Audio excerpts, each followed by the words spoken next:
আসসালামু আলাইকুম রহমতুল্লাহ। প্রিয় দর্শক, মদিনার ঠিক কাছেই মসজিদে কেবলাতাইন নামক একটি বিখ্যাত ঐতিহ্যবাহী মসজিদ রয়েছে, যেটার সাথে আমার বিশ্বনবীর স্মৃতি বিজড়িত কিছু বিষয় রয়েছে। আমি যদি ঘটনাটা আপনাদেরকে শোনাই যে বিশ্বনবী কেবলার দিকে অর্থাৎ কাবার দিকে ফিরে তিনি নামাজ পড়েছেন দীর্ঘ বছর ধরে। তারপরে হঠাৎ করে আল্লাহর পক্ষ থেকে একটি আয়াত নাজিল হলো। আল্লাহ বললেন যে বাইতুল মুকাদ্দাস, যেটা ফিলিস্তিনে অবস্থান করছে, সেদিকে ফিরে নামাজ পড়তে। তো এদিকে মূলত হচ্ছে কাবা, আপনারা দেখতে পাচ্ছেন মেম্বার, আর বাইতুল মুকাদ্দাস ঠিক তার উল্টো দিকে। বিশ্বনবী যেখানটায় নামাজ পড়তেন আমি যদি আপনাদেরকে একটু দেখাই, সেটা হচ্ছে ওই যে উপরে একটি আপনারা একটি মিনার একটা মেম্বারের মতো দেখতে পাচ্ছেন, ওই দিকটাই ছিল চিহ্ন দেওয়া। এখন থেকে 1450 বছর আগে তখন এত সুন্দর এই স্ট্রাকচার ছিল না, তখন ছিল পাথর দিয়ে গড়া একটা মসজিদ। যেই মসজিদের উপরে ছিল তখন আপনার শুধুমাত্র আপনার খেজুর পাতার ছাউনি দিয়ে, সেই জায়গায় বিশ্বনবী এদিক ফিরে নামাজ পড়ছিলেন। তিনি আসরের নামাজ পড়ছিলেন। আসরের নামাজে 2 রাকাত তিনি আল্লাহু আকবার করে শুরু করলেন, এদিক ফিরে নামাজ পড়ছে পড়ছে রুকু সেজদা, প্রথম রাকাত শেষ করলেন। দ্বিতীয় রাকাত তিনি সেজদা দিয়ে উঠলেন। উঠার পরে জিবরিল আমিন এসে তাকে হঠাৎ করে এদিকে কি ঘুরিয়ে দিল, এদিক ঘুরিয়ে দিয়ে তিনি বাকি 2 রাকাত নামাজ পড়লেন।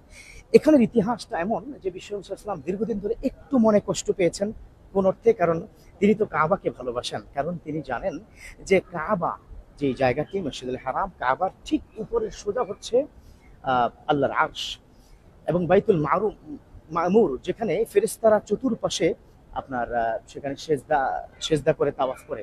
এজন্য তার মনটা বড্ডই আনচাঞ্চ করছিল যে না, আমি মুকাদ্দাস দিকে ফিরে পড়তে চাই না, আমি কাবার দিকে ফিরে পড়তে চাই। প্রিয় দর্শক, মসজিদটি কিন্তু অনেক সুন্দর, আপনাদেরকে দেখাই। এখানে একটি গম্বুজ আছে, খুব অসাধারণ একটি গম্বুজ আপনারা কি দেখতে পাচ্ছেন। পুরো গম্বুজটা যদি আমি একটু ঘুরিয়ে দেখাই, তারপর যদি আরেকটু সামনে আপনি আসেন, এখানে আরো একটা চমৎকার গম্বুজ আছে। 2টি বড় গম্বুজে এই সৌন্দর্যের একটি আমরা দেখতে পাচ্ছি। এটাও কিন্তু একটা সুন্দর গম্বুজ। আপনারা দেখুন কি অসাধারণ আরেকটি গম্বুজ, একটা বিশাল গম্বুজ এখানেও আছে। এবং ওখান থেকে আমাদের খুতবা প্রদান করে থাকেন বিশ্বনবী সাল্লাল্লাহু আলাইহি ওয়াসাল্লাম। তিনি কিন্তু এই মসজিদে তিনি সূরাত আপনার আসরের নামাজে তিনি 2 রাকাত পড়েছেন বাইতুল মুকাদ্দাসের দিকে ফিরে, আবার 2 রাকাত পড়েছেন এদিক ফিরে। আমরা একটু বাইরের দিকে যদি একটু যাই, আপনাদের প্রিয় দর্শক দেখানোর চেষ্টা করছি। আসলে এই সুযোগ পাওয়া যাচ্ছে না, তো কারণ বারবার এই মদিনা শরীফে বা মক্কায় এসে আমরা তো আসলে সম্ভব নয় আপনাদেরকে দেখানো। যার কারণে আমরা একটা সুযোগ মতো একটি জায়গায় আমরা আপনাদের মানে কাছে চলে এসেছি। এখানেও কিন্তু মদিনা শরীফের মতো আপনারা দেখুন, এখানে কিন্তু বাইরের ছাদ রয়েছে, অটোমেটিক একটা ছাদ যেটা তৈরি হয়, এখানটাতেও সেটা কি রয়েছে।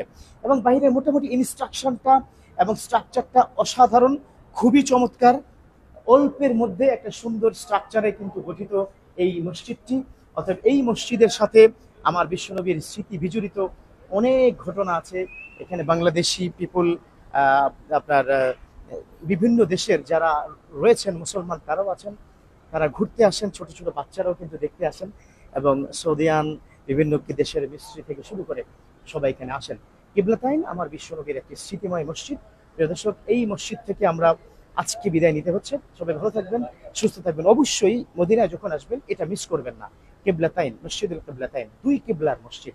আল্লাহ পাক আমাদেরকে এই মসজিদে এসে অন্তত 2 রাকাত নফল নামাজ পড়ে বিশ্বনবীর জন্য দোয়া করার তৌফিক দান করুক। আমিন। ওয়াসসালামু আলাইকুম ওয়া রাহমাতুল্লাহ।